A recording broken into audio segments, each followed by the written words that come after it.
Hai tanahku Papua, kau telah melahirku, kau hendak ku kasihi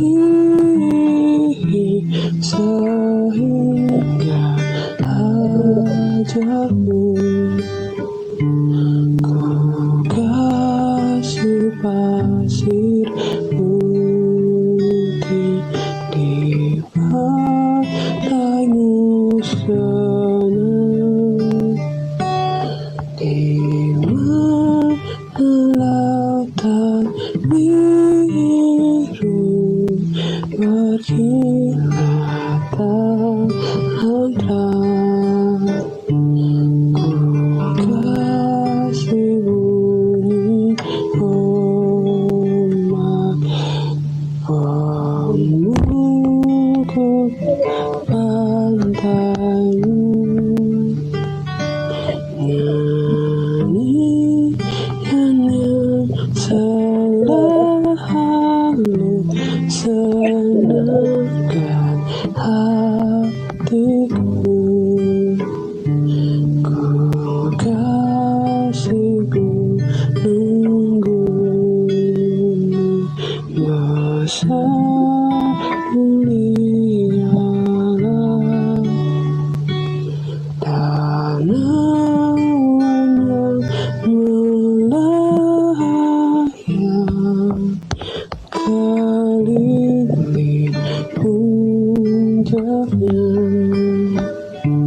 Ku kasih hutan selimut tanahku. Ku suka membara di bawah naunganmu. Ku kasih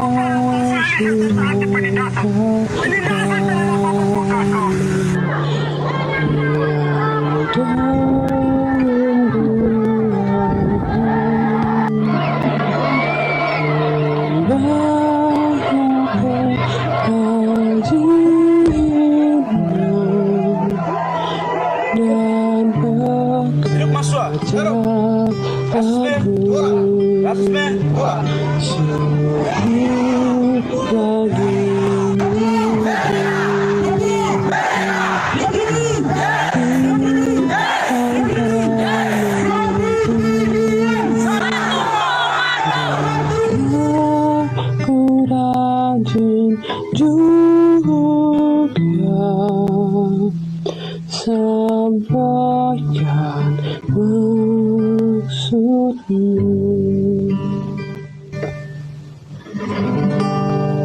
Hello, I'm Kevin Bracken. I'm the interim chairman of the International League of People Struggles Australia. And this is the second episode of the West Papuan webinar series that's part of our Solidarity Month for West Papua. Last week, we talked about the land, people, and the history of West Papua.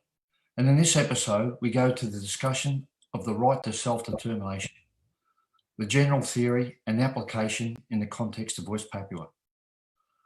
The webinar organisers are the International League of People Struggles, Asia Pacific, the Indigenous Peoples Movement for Self-Determination and Liberation, and MEDECA, the West Papuan Support Network. And today, the 18th of July, it's also a global day in honour of Nelson Mandela, South Africa's human rights defender and anti-apartheid political figure, who also became a political prisoner because of his activism. We dedicate this webinar to political prisoners in West Papua and around the world who were criminalised for fighting for their nation's self-determination and liberation. And we reminded too that two of our speakers today were political prisoners themselves of the Philippines and Indonesia. This is just to remind you that these translations are available on Zoom. The first speaker will be in English. The second speaker will be in Bahasa Indonesia.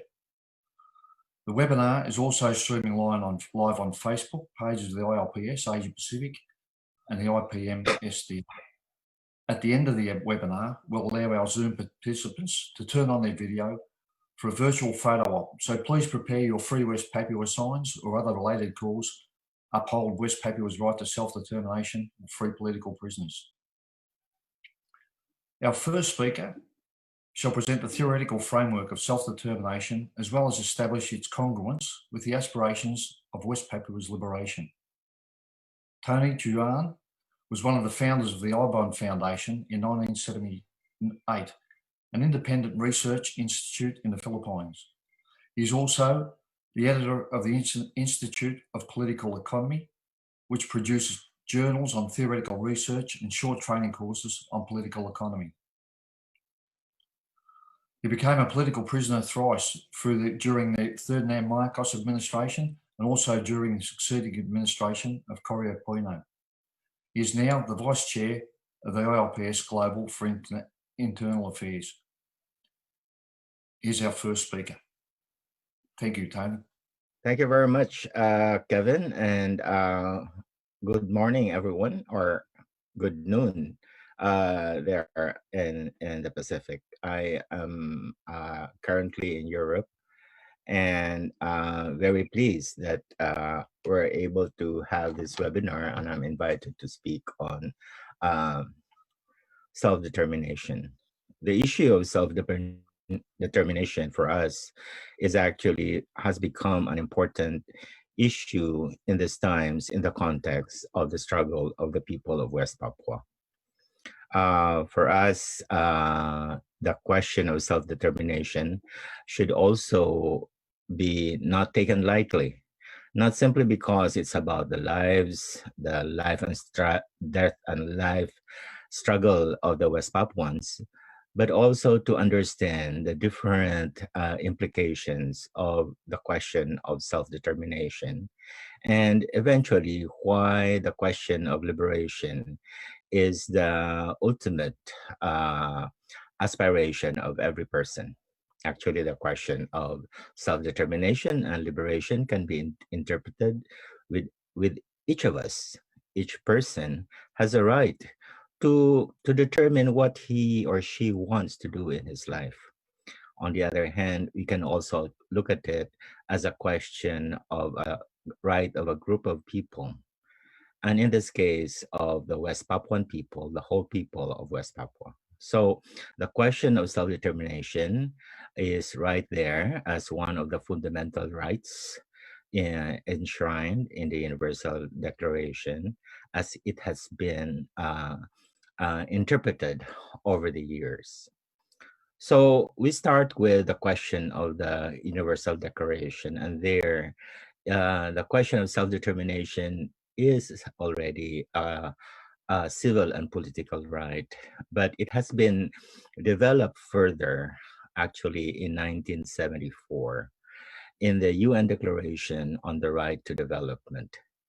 The right to development was the result of the struggles of mostly newly independent countries, including Indonesia and even the Philippines at that time. After the war, many countries actually felt the problem of neocolonialism, imperialist war, TNC exploitation, and so on, such that there was a struggle by the non-aligned movement that was actually founded in Bandung through the leadership of Sukarno. And there, the non-aligned movement promoted important changes in the global system that addresses the question of imperialism, and that then the right to development was passed by the majority. Not surprisingly, the US, European imperialists actually voted against this declaration.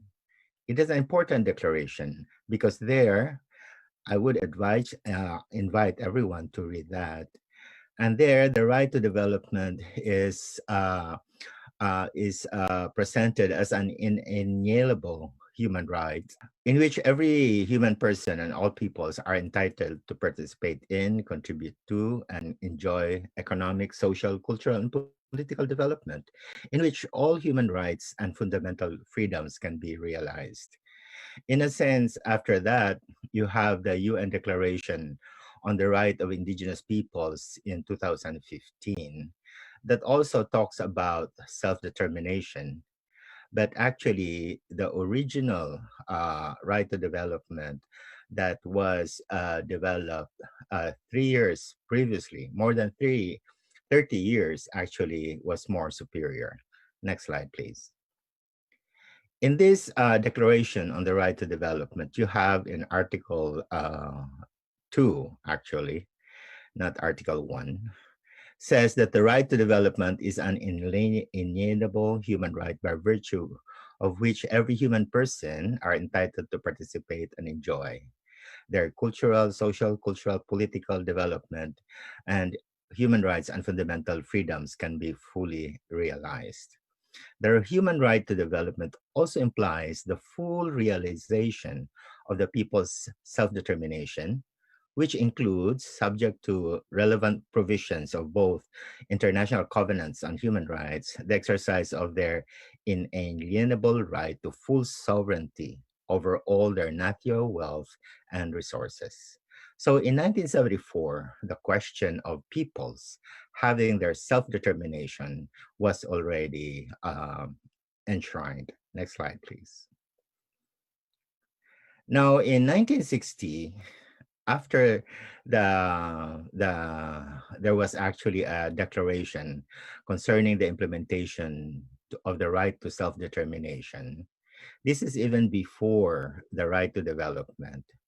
The principle under the General Assembly in 1960, the principle was elevated to a position of an unconditional right, which means even before the right to development, the question of self-determination was already accepted by the whole General Assembly in their resolution.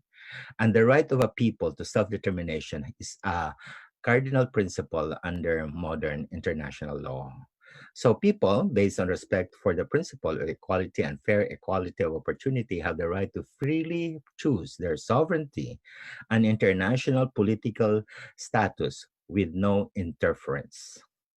The principle does not state how the precision is to be made or how the outcome should be. It can be by independence, federation, protection, or some full form of autonomy or full assimilation. Of course, the question is that by the subjugation by the Indonesian state to West Papua, there was full assimilation, but this is contrary to the desires of the West Papuan people who wanted independence. So it's a question now of how it is fought for by a people. Next slide.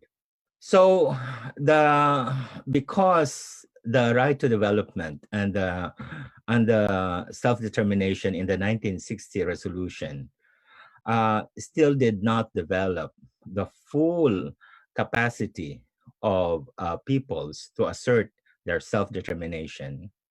Several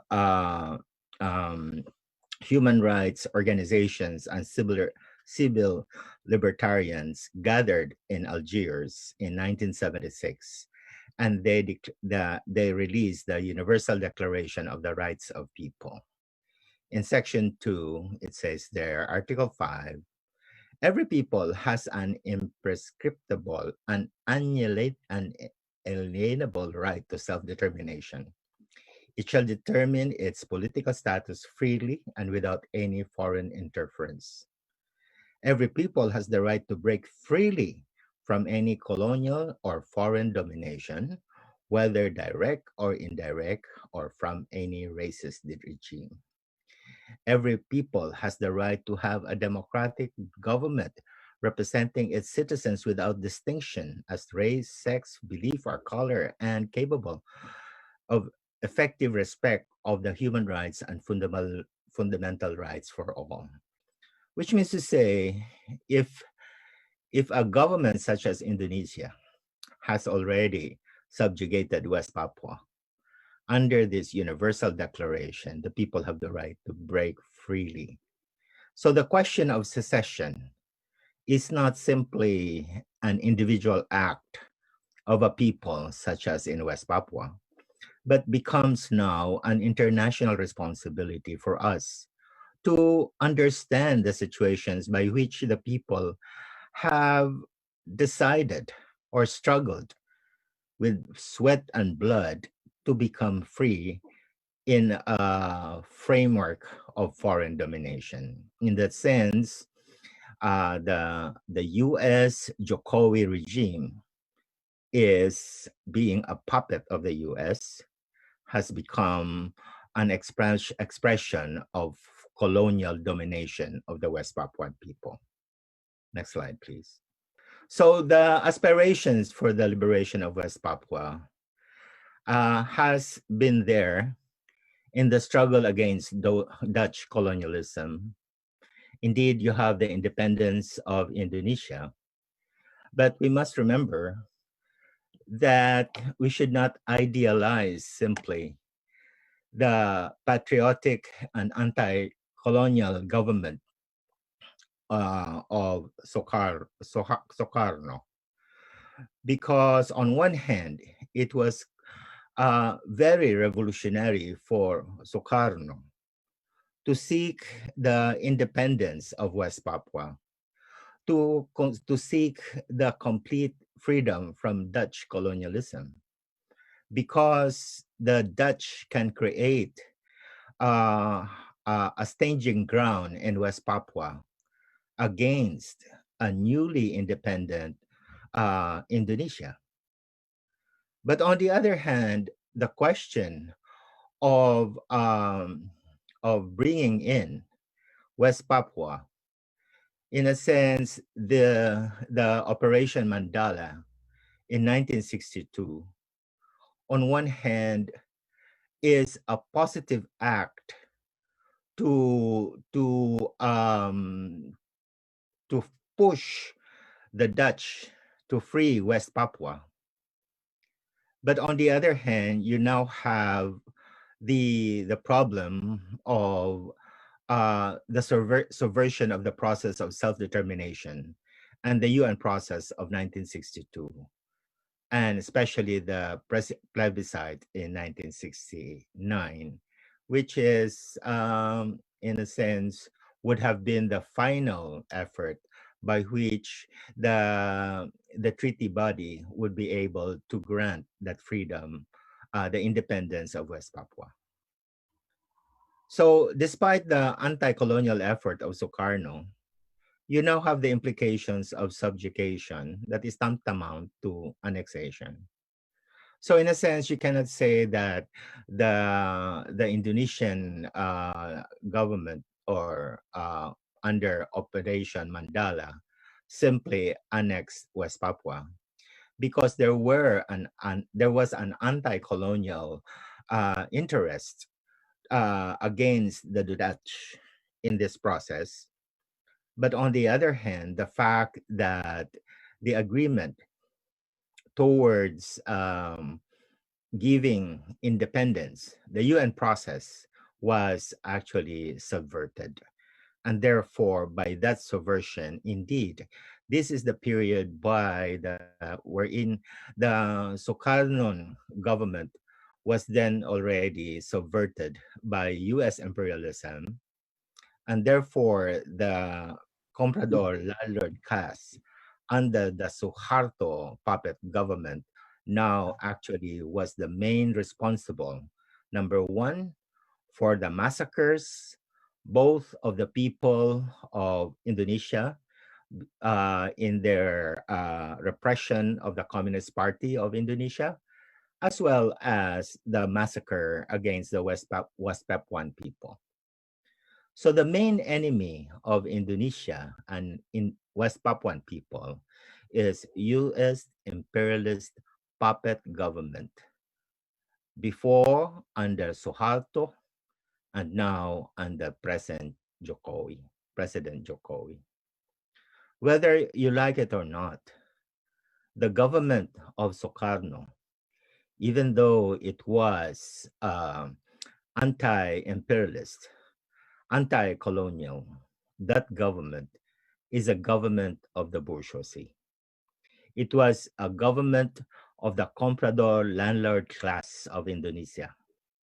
And that's why it was very easy for that government to be subverted by US imperialism, and for Suharto to now be under instigation of the CIA to now change the whole system of rule from an anti-colonial government to now a puppet government of imperialism.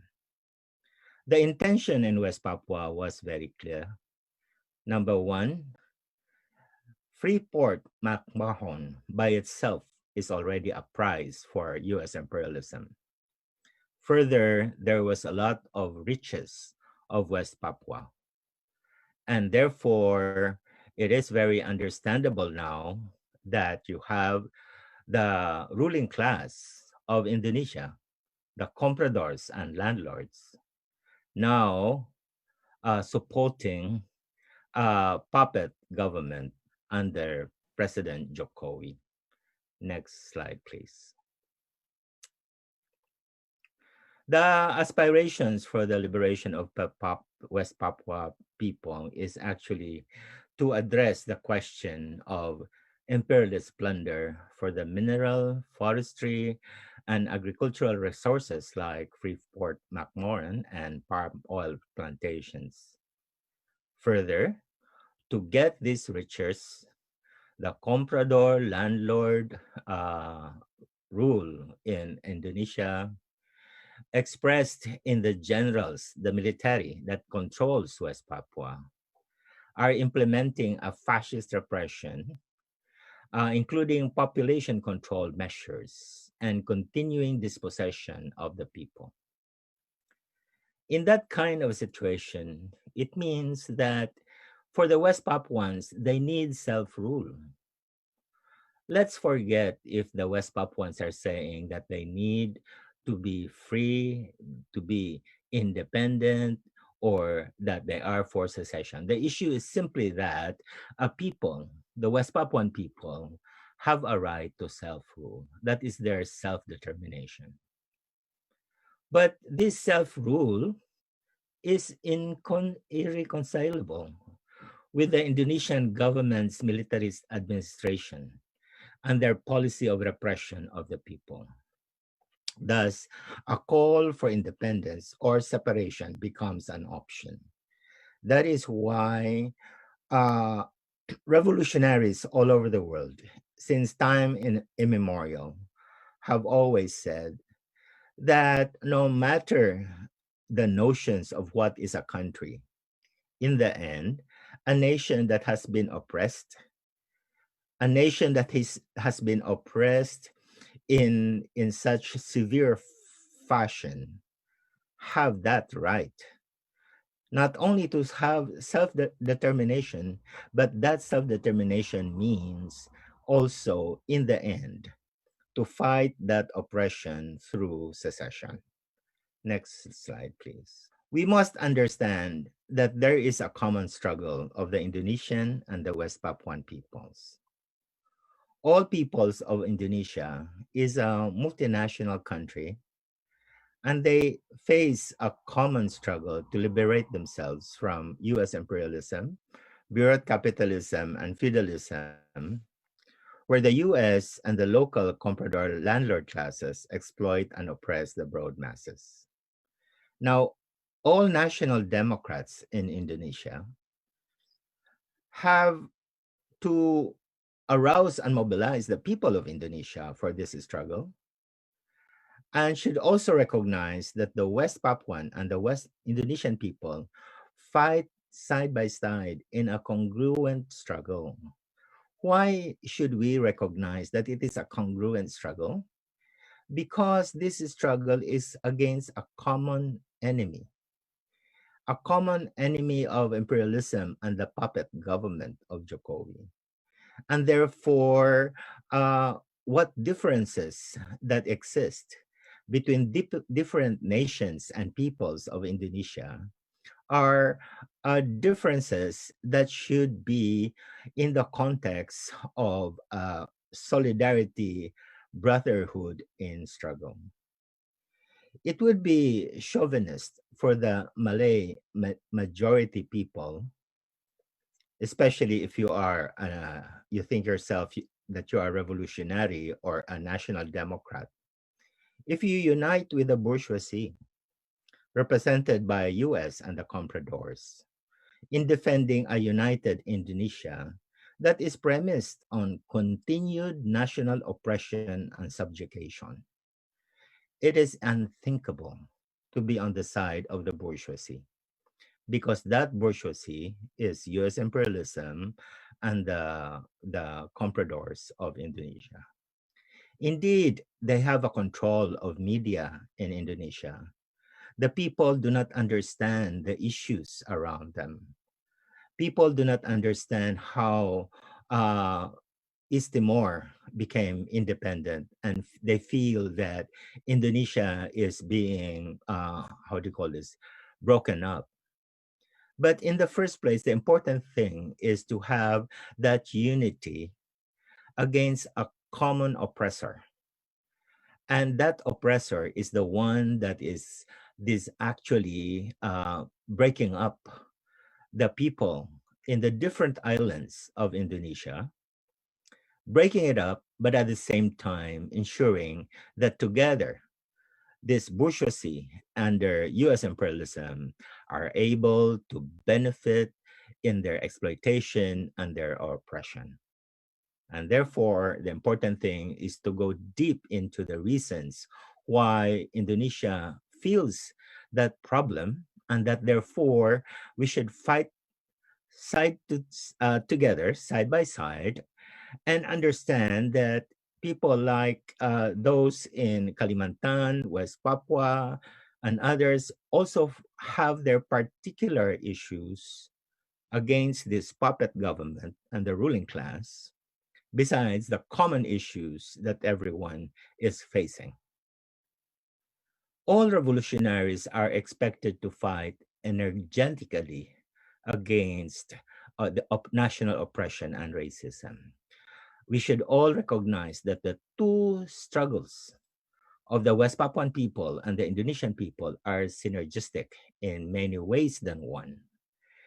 And probably we should also try to understand that we should develop a narrative for West Papua that is also anti-imperialist, that reduces the issues of racism, simple racism or simple patriotism. And West Papuan activists should understand, study imperialism, study the problem and how the puppet government of Indonesia is oppressing them. In the end, we will also see that there are West Papuans who are acting as part of the puppets, but that is a minority.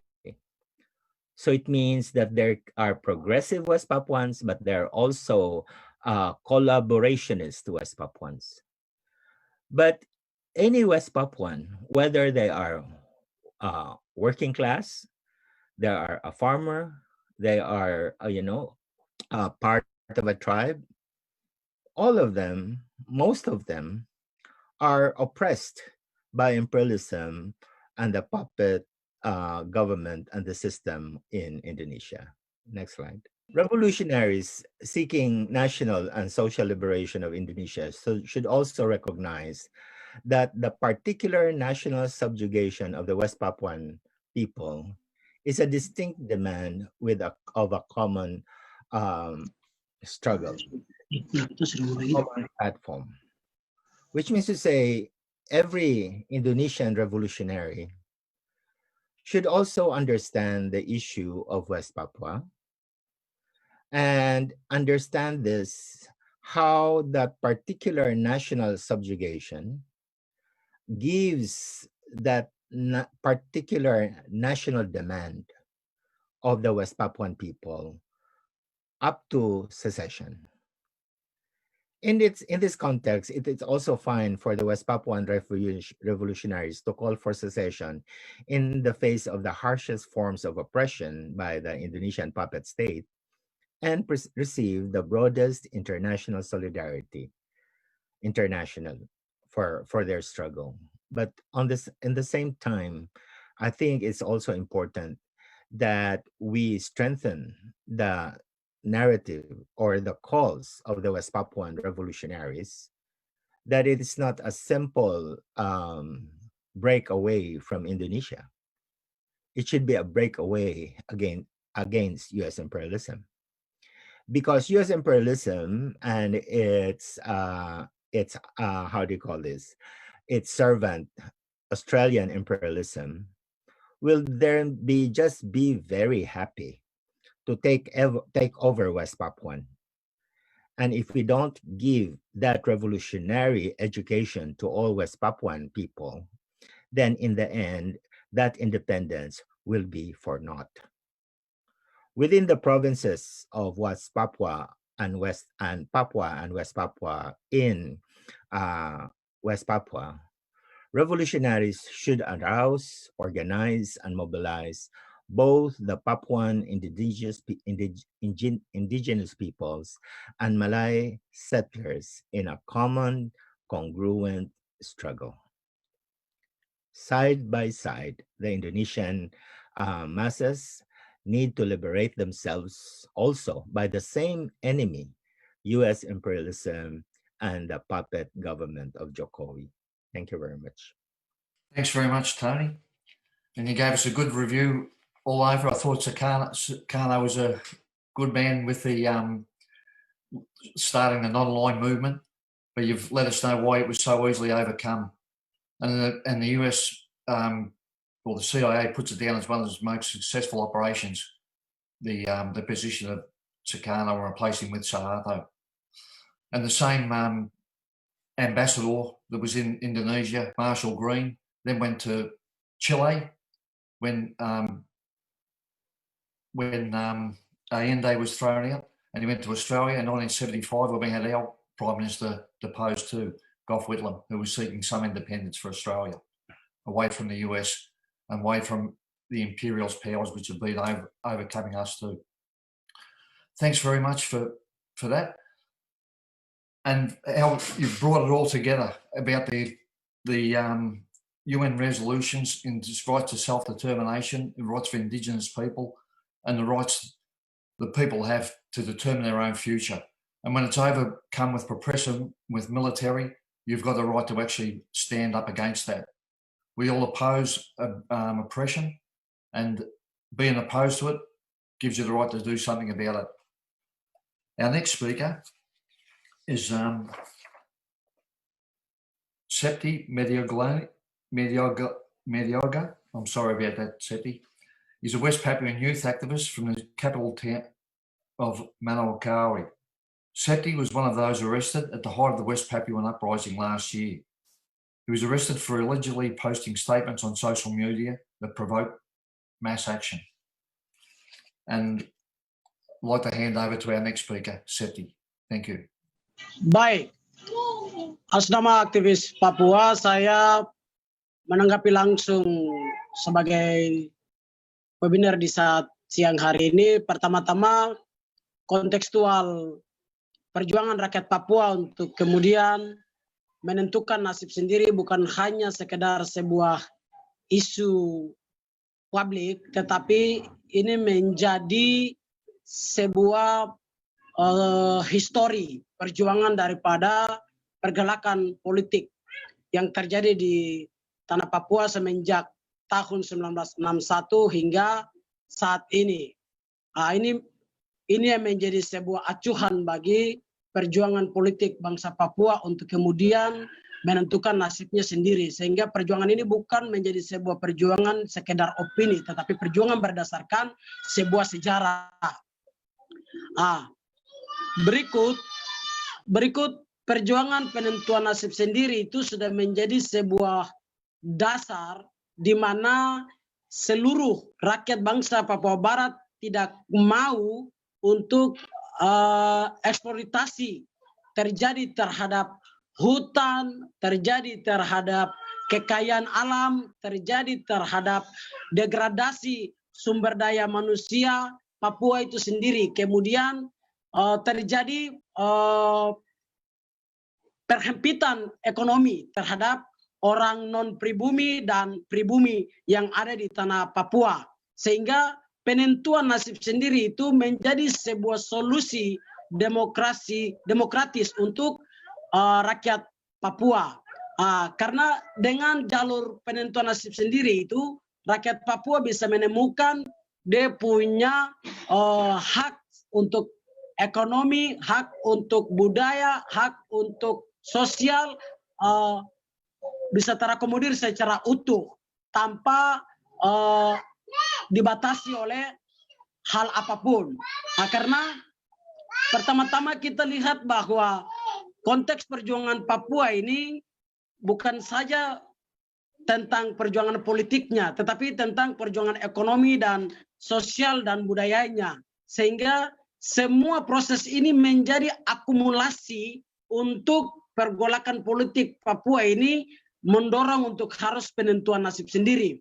Kemudian yang berikut, solidaritas perjuangan penentuan nasib sendiri ini kemudian didukung oleh berbagai macam solidaritas yang ada di Indonesia. Salah satunya adalah Front Rakyat Indonesia untuk West Papua. Itu untuk terus aktif untuk mendukung proses perjuangan penentuan nasib sendiri di tanah Papua. Kenapa solidaritas ini dilakukan untuk kemudian mendukung proses penentuan nasib sendiri di tanah Papua? Karena mereka secara langsung sadar secara ideologis dan mendukung proses ini dengan kesadaran kemanusiaan. Karena proses perjuangan penentuan nasib sendiri bagi rakyat Papua adalah persoalan kemanusiaan yang tidak direspon baik oleh pemerintah Indonesia. Sehingga solidaritas yang dilakukan oleh rakyat Indonesia terhadap penentuan nasib sendiri di tanah Papua adalah murni itu perjuangan kesadaran politik dan juga murni persoalan kemanusiaan yang dilakukan. Solidaritas yang kedua, mengapa Papua bersolidaritas dengan masyarakat Indonesia? Karena pertama, solidaritas yang dibangun untuk perjuangan kawan-kawan demokrasi nasional Indonesia itu menjadi sebuah bukti bahwasanya perjuangan politik Papua ini tidak hanya memandang kelompok, etnis, atau golongan tertentu. Tetapi perjuangan Papua mendukung kawan-kawan demokrasi nasional Indonesia itu karena bentuk daripada solidaritas kemanusiaan. Bentuk daripada sebuah kebenaran yang terjadi di atas negara kesatuan Republik Indonesia dengan tujuannya sama, yaitu tentang penindasan yang dilakukan oleh sistem Indonesia terhadap rakyat Indonesia itu sendiri. Sehingga solidaritas Papua untuk Indonesia itu tujuannya karena kemanusiaan dan nilai-nilai kebenaran. Oleh sebab itu, sebagai aktivis di tanah Papua, kami banyak diperhadapkan dengan situasi yang benar-benar membuat pembungkaman ruang demokrasi kami itu terbatasi. Pertama-tama, situasi di Indonesia itu sedikit pun tidak memberikan ruang kepada semua masyarakat yang ada di tanah Papua untuk menyampaikan pendapatnya, menyampaikan protesnya, menyampaikan suara dari ketidakadilan mereka terhadap pemerintah Indonesia. Oleh sebab itu, kami aktivis selalu ditangkap, selalu dipenjarakan dengan sebuah sistem hukum yang tidak benar dan tidak tepat pada sasaran. Kedua, persoalan penentuan nasib sendiri untuk bangsa Papua Barat akan didorong sebagai sebuah dasar daripada kelahiran daripada negara itu sendiri.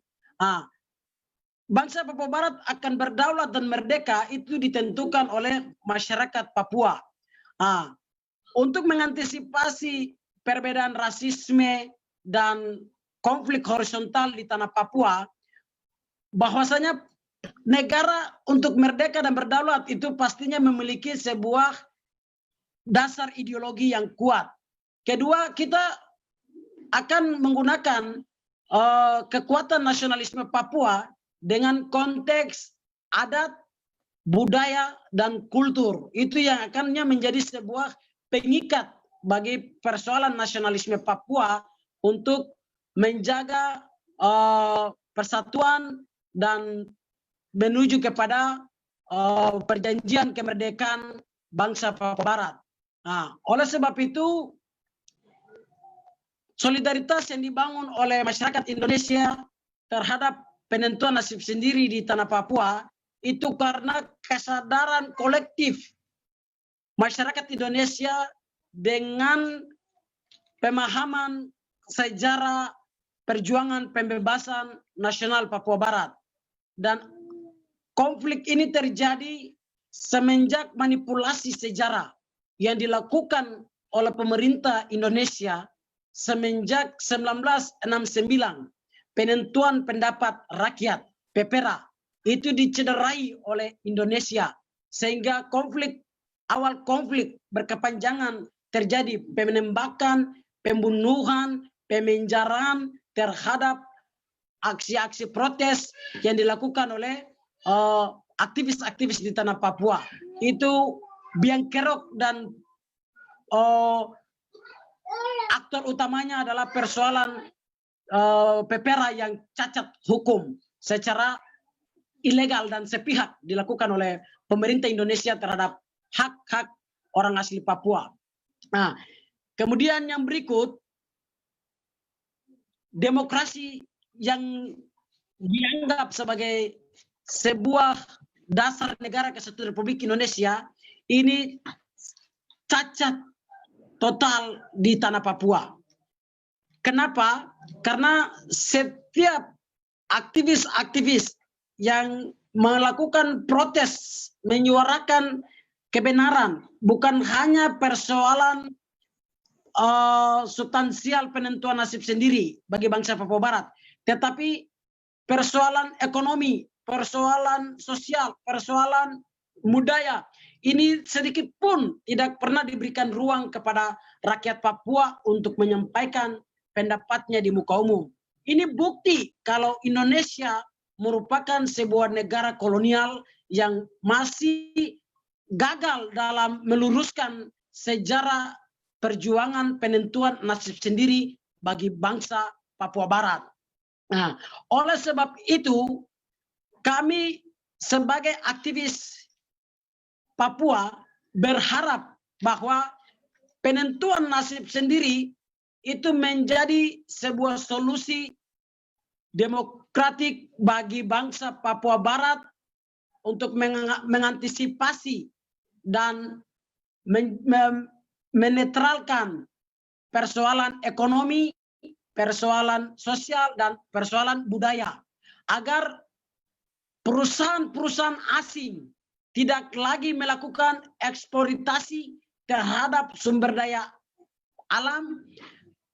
Masyarakat asli Papua tidak lagi menjadi minoritas di dalam perusahaan-perusahaan asing yang ada di tanah Papua.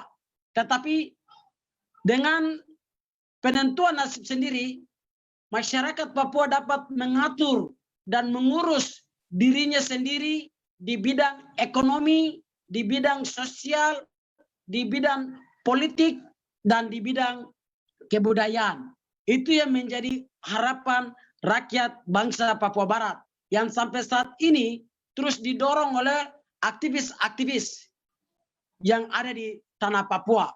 Demikian, terima kasih.